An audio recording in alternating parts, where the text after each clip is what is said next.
Books about fermentation. This is the series where I present you books about fermentation that I like and I own and why I like and own them. And if you don't want to miss one of those, just make sure to follow me.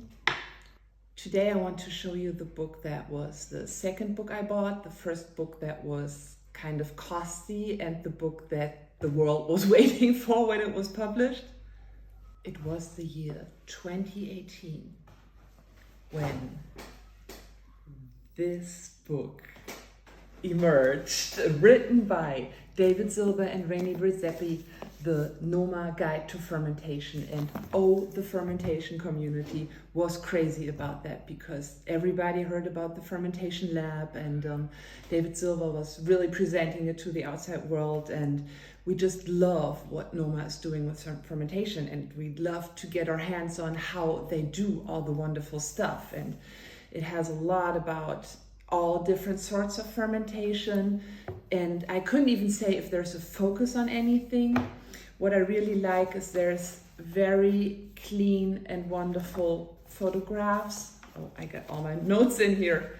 Here, this is the one about the perry vinegar, for example, but it also has wonderful illustrations. You can see right here, something very organic, but also different illustrations about the microbes and stuff.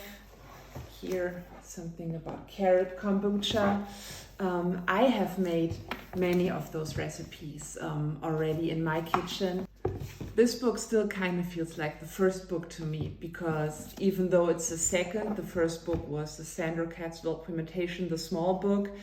This is like a Bible, and I was not really ready for this in my fermentation journey when it came out and when I bought that, but I read it from the beginning till the end, everything, and then slowly over the years I started understanding what all of this is about. And actually I'm still looking into this book for reference. I just made a coffee shoyu for the first time yesterday, and well, of course, in this book there's also a recipe for coffee shoyu.